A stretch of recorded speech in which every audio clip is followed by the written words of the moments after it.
welcome back to another episode of the White Sox March to October. We had a very exciting series-changing episode last time out because we went out and we made two absolutely huge trades that's going to help our team right away in this first season. We added a big bat, a big catcher upgrade in Mitch Garver, and then the big one, Vlad Guerrero Jr. I still don't know how he was offered to me. I don't fully understand it. But I mean, I guess the Blue Jays were in last place. They were falling behind. Maybe they figured they'll blow it up early. Get some value out of Vlad before his team control runs out after next year, which they did. They got two pretty good players from our farm system. I still don't feel great about giving them up, so we really need Vlad to come out big for us this year and next year too, because we'll have him then. But before we continue with what we're going to be doing for today's episode, I want to make, I guess, a little bit of an announcement, because I've been saying pretty much since this game came out that I want live streaming to be a big part of my content this year, and I had some different series planned. So right now, I'm ready to announce the first live stream exclusive series to the channel, and we're just going to be playing some March to October. It's pretty simple. I brought up a wheel here of all the 29 other teams besides the White Sox, and I'm just going to spin it right now,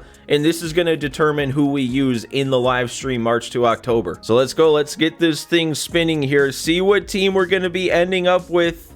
The wheel's taking forever to decide. Wow, this is a long spin, and we're going to land on the Chicago Cubs. So yeah, I plan on being live for, I guess, what's going to be the start of the Chicago Cubs March to October tomorrow. I don't know exactly when yet, so stay tuned. Check in when I schedule the stream, but I'm aiming for somewhere around 4 p.m. Central. But anyways, let's get on with today's episode with the other Chicago team. I did real quick want to bring up how I structured the team after adding Vlad here, because that was one of the things, is I really didn't know how to fit him on the team, but you have to figure it out some way. And this is how I figured it out. So Vlad is pretty much just going to be our third baseman. He's going back to his roots coming up as a third baseman. We had to make sure we kept Vaughn in the lineup. He's been having too good of a season to sit him on the bench. So that means, at least for now, I decided to move Moncada to the bench against righties. Paul DeYoung's actually hitting for a lot of power and with pretty good fielding. I figure I'll leave him at short. If anything changes, we could take a bit of a hit to fielding. We can move Duran to short. Moncada can get back in the lineup at second, but for now, this is what I'm going with. And then against lefties, I'm bringing Moncada back in, I'm sending DeYoung to the bench, and I'm actually bringing Nicky Lopez off the bench to play shortstop. Might seem kind of weird bringing in a lefty to face lefties, but when I was looking at the splits, Nicky Lopez is batting .338 against lefties this year. So with those numbers and his fielding, which actually might even be slightly better than DeYoung at short, that's who we're going with. But now the focus shifts to Vlad, because it's time to make his Chicago White Sox debut in a player-locked game, and if there's anybody who's going to turn around my misfortune in player lock so far this year, it has to be Vladdy, right? There hasn't been a single hitter player lock yet this year that I have succeeded in, but we're facing a lefty who's got a 6.18 ERA. If there was ever a time I'm going to succeed, it has to be right now. And there he is. There's our first look at him in the dugout in a White Sox jersey. He's got 27 bombs on the year, which I think immediately makes him our team leader right now. And if we can have a day with him, get him that player boost or performance boost, a couple pluses, really might turn him into a big deal, or a bigger deal than he already is for the rest of the season. But it's time to lock in. That's not going to do anything. Nope. Thought I made a good swing. I did make a good swing. It's just, it's a player lock. You got to do more than make a good swing to overcome the bad luck of a player lock. I mean, really, it's not going to show it, but what more could I do? I got a round on it. The whole PCI is there. We can't be doing this again. Not to Vlad. And I don't know what's happened here, but we're down 4-0 and we've given up 10 hits.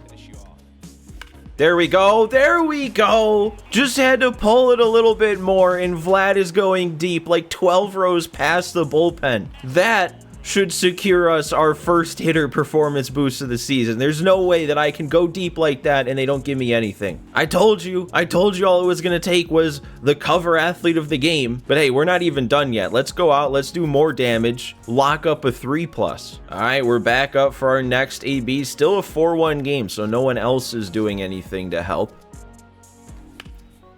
That might drop in for us. It will. That's a 2-hit game. All right, 2 for 3 with a bomb. That adds to it a bit. It gets us closer to that 3+. I mean, for all I know, it might get us the 3+. All right, we get one more AB here, and we're the tying run, actually. 4-2 game. They got a righty out there for the first time. Let's see what we can do with this. Oh, that might get through. It's going to get through. All right. A 3-hit game for Vlad. Oh, why are we going to third with 25 speed? They got a bad throw. All right. I wanted to do the damage myself there, but we did what we could do. Got ourselves as the tying run on base. Now it's up to the CPU to come through. And Gavin Sheets is striking out, so now there's 2 down. Oh, they want me to steal? Are they sure? Yeah, okay. I mean, I don't know why I listened. I could have just been like, you know what? No, I'm not going to steal here with a guy with 40 speed as the tying run with 2 outs in the inning. Yeah, and we end up losing the game. I don't know what I was thinking. I saw the command pop up that's like, oh, there's a steal situation. At least we get a 3+ boost for Vlad, so when we finally do it, we do it right. 3-hit game. It just sucks that we had to lose the game and then get that small little snowflake of negative momentum. But man, getting the 3+ performance boost hopefully is going to turn this Vlad trade into even better than it already was. He's going to be an absolute stud the rest of this year. And what we should be seeing pretty much immediately here is finally a chance to look at our draft picks and how they turned out. We're going to see potentials. We're going to see current overall ratings. I'm really excited for this. And there it is. I'm debating. I'm not looking right now. I'm not looking at the potentials. I'm debating right now if I want to edit it in a way that covers it up and we go one by one. You know what? No, let's just go for it. Let's just look. I'm looking now. Connie Kang, 89 overall. I'm seeing a lot of blues at the bottom. All right. Our late round picks turned out to be pretty solid picks. Well, in terms of potential, I guess like their current overall, Fernando Segura is a 49. So it's going to take him a while to become anything, but he is only 19. Eldridge Flanagan at a 51 overall, 21 years old, is not ideal. But then how about Jody Deal? That's ideal. We took him, kind of a risk. That scouted potential window was huge, and he ends up a 93 with 96 stamina and 99 velocity. This is going to be a very interesting guy to use. He's got a running fastball, and right now he's got nothing going for him besides the stamina and the velo. Dude's going to be out there throwing gas for 9 innings. But hey, he's 18. He's already a 56. 56 is a low overall, but for an 18-year-old, that's fine. He'll have time to develop. I got a good feeling about him. I don't know why I immediately went to the bottom and we're going up, but I guess that's what we're doing here. Kano Matsumoto didn't turn out to be that great of a pick. 64 starting overall with only 71 potential, but at least he's got some speed. He's got a little bit of power against righties. He's only 18, so he's got time to develop. We've seen some potentials already go up this year, so maybe his potential will go up. Down the line, we get a fast track. You never know. And then I guess going up to our third pick, Ryan Benjamin. I don't know what to consider this one because he's starting out at a 68, which is really nice for a 21-year-old. I like his pitch mix too. Stamina's a little low, but his potential's a 77, which isn't bad. I mean, if you look at our starting rotation right now, you know, a 77 would be fine. It's just, you know, not quite as exciting, but again, fast tracks, call-ups exist. How about Jeremy Bench, our number 2 pick? This one's even better. Also 21 years old, slightly higher starting overall at a 70, slightly higher potential at an 81. He does have good stamina. He also has good walks per 9. Solid enough clutch. We just got to get that hits and Ks per 9 up, which again would be solved with a player lock. And then finally our number 1 pick, catcher Connie Kang, massive reach. Took him at pick number 5 when he was ranked like 80 something, but we saw something in him. And I mean, it's going to take a while. Only a 57 starting overall, but he is 18 years old, so he's got time. 89 potential, right there on the borderline of an A. So if his potential increases at all, he'll become an A potential. Already a pretty solid bat against lefties, really. I mean, the contact's low, but 60 power to build from there, not bad at all. Good arm behind the plate. Yeah, I'm a fan of this pick. It's definitely going to take some development. Maybe a couple years down the line, if he ends up on the 40-man and we can fast track him, that would help the contact. But yeah, that's not a bad pick at all, considering how our catcher position is looking right now. I mean, we just added Mitch Garver and he'll be around for this year and next. So that'll give us the buffer we need for Edgar Quero to get good enough, and he's already a 65 with good potential. And then after he's been our catcher for a couple years, should be ready to go with Connie Kang. All right, but now I always like to look at the rest of the league and see if they made some good picks. We're gonna go a little bit in depth with the picks made in our division. So let's start with Cleveland. The #1 overall pick went to James Scott, and this was the dude that I was looking at. And I don't know, only an 86 potential, 22 years old. He is a 71 to start. This is not a bad pick. I probably would have been happy if we ended up with him, but I don't know, Connie Kang is kind of exciting. But it doesn't really look like they made any other really good picks, so we're starting to look pretty good based on what Cleveland did. And then the Tigers, pretty solid #1 pick it looks like. None of their other picks are great. The Royals, okay, they made a couple of decent picks it looks like here at the top. I mean, the #1 pick's not all that exciting with the potential, but these two closing pitchers that they took, 91 and 87 potential, both of them a 69 starting overall. They're going to be up very soon, and they're probably not going to be all that fun to deal with considering where their attributes are right away. And then it's got to be the Twins, right? And I remember they made a pick. I think it was Andreas Cairo. I almost took him, and then I chickened out and took, who was it? It was Ryan Benjamin.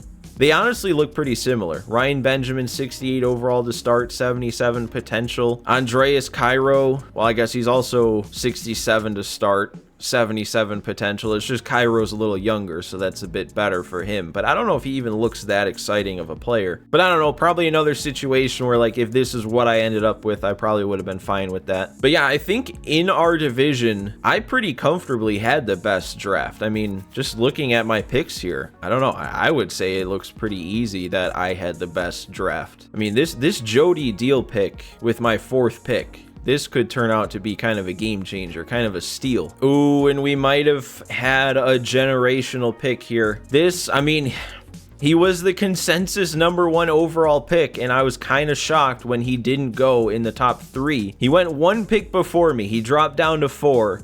And I was 5. If he was still there, if they passed up on him and he made it all the way down to 5, I was taking him, and that would have been quite the pick. I mean, I never thought I was going to get him, so I can't be that upset, but the fact that he ended up 1 pick before me and this is what he turned out to be, that's rough. We came very close to something insanely huge. But yeah, 19 years old, 79 overall to start with 99 potential. That is generational. Oh, and this is new. I go over to the Mariners here, and there's a dude that has unknown potential, and he's unsigned. I've never seen that. I guess that's just what happens when the team doesn't sign their picks, but all of last year, all the drafts I went through, I never saw this. Oh, and this dude, I think this was the projected #5 pick, and, you know, that would have been me if I took him. I just never scouted him, so I didn't take him, but he would have been solid as a closing pitcher. 72 overall to start, 95 potential. I can't really say that I missed out because I do feel like a catcher is probably a more valuable pick than a closer, but still something we missed out on. Wow, another unsigned guy, and that was their 2nd round pick. I'm curious about these. I'm assuming they were just such bad picks that, like, once they learned more about them, they decided not to sign him. I don't know, but also, what's this? Okay, he's only a 58 overall right now, but 99 potential out of the Braves' 5th pick in the draft. 18 years old. He might be good down the line. And I haven't really come across any names from other teams that I remember looking at being somebody that I wanted to take, but I do remember Chuck Glover, and he turned out to not be that bad either. I mean, between him and Connie Kang, I probably would not have been disappointed with either one that I took, because Chuck Glover, he is, what, 3 years older, but he's got really nice contact to start. Solid fielder and still an 86 potential. That's not bad at all. But yeah, that's gonna do it. I just went through everybody, pointed out anything I found interesting, but I do think after looking at all of the different teams and the drafts they had, I feel pretty good about mine. I don't want to say that I had like the best draft because I didn't, you know, go in depth of all the picks from all the teams. I just kind of glanced, but I think a lot of our picks were hits, and even the few that you wouldn't consider like that great which is really just probably Ryan Benjamin and Matsumoto. Matsumoto is really the only one that I would even think could be considered disappointing. But even that, I wouldn't say that I would just write him off as never being able to be anything. So I don't know. Coming off the draft, I didn't know how to feel. And now that I see how it went, I feel pretty good about the picks that I made. A lot of it's going to come down to how Connie Kang is able to develop and how long that takes. But yeah, overall, happy with how the draft went. So now we move on. We're still simming. It kind of caught me off guard that we're still simming. And we once again have a chance here to call up Matt Foster, but it still is not a move that would make sense because we can't send down Sammy Peralta. I'm so tired of this. Like, this is a chance right here to get a 9 overall upgrade in our bullpen, but I can't do it because he's not better than anybody that I actually can send down. Like, I'm so fed up with this, man. Just let me release him. Why is there not even an option where I can just say release the player? I don't need him. I don't need Sammy Peralta on this team. So we'll have to decline this again. They keep wanting to bring Matt Foster up. I want to bring him up, but it just doesn't make sense in the way that it's saying I have to bring him up. All right, now we have a chance to win the series against Oakland, build up some momentum back, and we're loading in down 2, which is actually not bad. And look at this, we're only 2 games back of the Twins. They've had a rough stretch. They've lost 5 in a row. I just wish Cleveland would back off a little bit, but they're still right in the mix too. And this is something else I actually forgot to mention. After the Garver and Vlad trades, we've moved up to the 18th ranked team. So not even a full first season in, and we're almost halfway up the rankings starting at 30th. And look at this. It hasn't even been that long with Vlad in simmed games with that 3+. He's already got that average up like 10 points. He's hit a couple more bombs. Oh, and I was just looking at some things. Happened to click into Dominic Fletcher and his potential went up. He's an A now. Oh, and Garrett Crochet. I don't think he was an A potential. I'm pretty sure he was a B. I can't remember if it shows you that up arrow only when the letter changes or if it changes within the letter grade. I can't remember if it shows you, but I think he was a B and he went up to an A, which makes sense because he is still yet to give up an earned run this season. So man, between the trades, between those potentials getting bumped up, things just keep going well, it seems like. And we need that to continue for one more part of this episode. We're hopping in here down 2, but this is not a bad situation. To face a bad team, losing by 2, if we can make this comeback, get that big momentum boost for making a comeback, this is probably like the best time for that to happen against a bad team like the A's. We just got to lock in and actually make the comeback. We already have 2 runners on right away. Mitch Garver at the plate.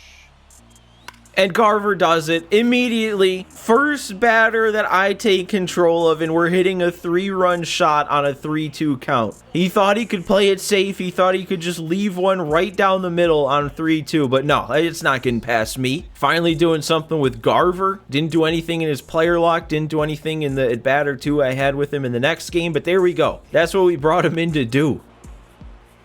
And there we go, we're still going. Getting a runner back on base right away with the walk.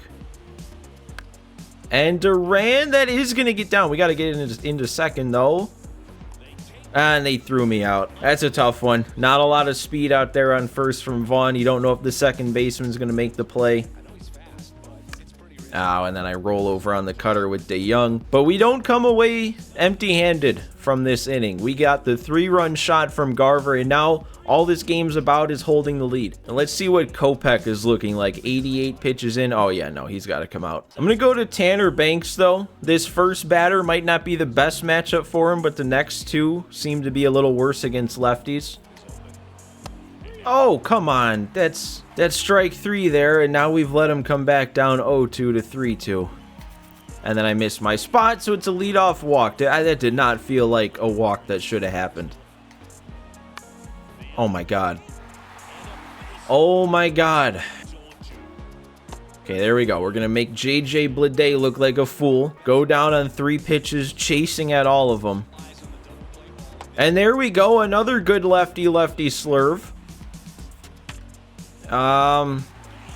What are they going to do about that? They're not sending the runner home, so we're just going to have bases loaded with the 3-hitter coming up. Banks does a good job against the lefties, but all 3 righties here have gotten themselves on base. That, though, might be the first one that was actually earned. feel like I gotta stick with Banks though. Geloff has reverse splits. I know it's the clutch active right now, but the power against lefties is way worse.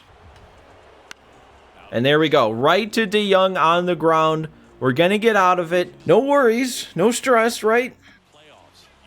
Oh, look at Gavin Sheets. Perfect on the fastball right down the pipe. All right. And you know what I just noticed too is they updated his face scan. I thought something looked different as he was stepping up to the plate, but it didn't really click. So he actually has his real face and we make a good swing with him. That makes sense. And actually that's kind of an interesting note to notice there, because I remember last year in the Nationals March to October, I think they updated the Joey Meneses face scan in the game pretty early on, but for some reason that just never translated into my already existing March to October. So the whole year we just had the generic game built Joey Meneses face when the rest of everybody on the game was seeing the real Meneses.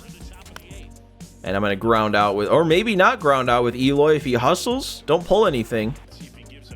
Ooh, and a 4-pitch walk to Vlad. They're scared of him. I'd be too. But all that does is bring up Luis Robert Jr., who admittedly isn't doing as great as I'd like him to. I think it said when it showed the little on deck animation that he was only batting .219 on the year.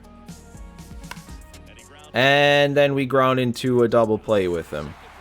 That's a tough double play. 105 off the bat and a diving play. It doesn't need to happen. All right, let's get Sean Armstrong in this game for the 8th. His ERA is down to 3.22. He's put in some good work ever since we traded for him, because when I traded for him, I think that ERA was up in the 540s. Duran. Okay, we got the play. We got the throw. There's out number 1. And that one's going to get through. Rolled over on it, which is what you want. Just put it in the right spot. All right, we got Andujar swinging with a lot of yellow in that pitch, but it still ended up where I wanted it. And a rollover. Vlad at third base. No fielding badge, but he makes the play anyway. We're headed to the 9th. 2-run lead. Chance to add on even more. And Fletcher, that's going to drop in. The freshly a potential Dominic Fletcher picking up another hit. I kind of want to try and take off here. I don't think I've tried to steal yet in March to October. That wasn't the greatest jump, but an off-speed pitch, a high throw. We got a stolen base. Would have been a good pitch to swing at, but I didn't want to swing there. I was all in on the stolen base. Okay, and there we go. The stolen base pays off. We get another hanger. Garver's going to drive in another run. If we're not careful, this is going to turn into a non-save situation. Oh, and he leaves another slider right down the middle, and I roll over on it. I guess Crochet might still be coming into the game. Ooh, yeah, that's not a pitch you want to be striking out on. That's a bad look. Just remember the fact that I put up 5 in 3 innings and forget about that last at bat, all right? All right, well, it is still a save spot, so we're going for our save guy. Always makes me nervous to put that perfect ERA on the line, but we got to do it. There we go. Fastball up and in. Doesn't get any more simple than that. Jeez, dude. JJ Bleday in this game before I came in hit 2 solo home runs. That's where both their runs came from. And then I came in and he struck out twice on 6 pitches. And another grounder to Vlad. Tough meter. And he gets it there in time for the win. And that is a good win there. A good game by me to put up 5. We're going to get... Okay, they loaded me up with momentum there. 7 fireballs. I guess that's what happens when you come in down 2. I kind of forgot, kind of because I hit the 3-run shot immediately, but sure, I'll take 7 momentum fireballs. We've already been on a bit of a hot streak, made our way within 2 games of the division, and now we should be having a pretty good set of simulated games. That should pretty much fill us up here. Yeah, that's about as full as we've seen the fireball this year. And what's that going to turn into?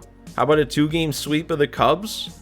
A 2-game sweep of the Cubs. Keep it going against the Yankees. No, we're going to have to play. And it's okay. It's a pitcher-player lock and a chance to complete a perfect game with Dylan Cease. So after all that, we only gain an extra half game on the Twins. They've kind of righted the ship a little bit, but we did put a little bit of distance between us and Cleveland, so that's almost just as big. And I don't know, man, it keeps happening that we get our player locks like right at the perfect time where I'm about to end the episode anyway. So once again, we're gonna call it there with a player lock to start next episode. So as always, guys, make sure if you enjoyed this one, do me a favor, hit that like button, and if you're not yet subscribed to the channel, hit that subscribe button for me. Also, make sure that you have some notifications turned on so that you'll know when I go live to start the Cubs March to October. Again, I'm kind of planning 4 p.m. Central to get that started, but I don't know for sure, so we'll play it by ear. But I guess that just makes having notifications on a little bit more valuable. So yeah, thanks for watching. Thanks for stopping by for another one today, guys, and I will see you next time.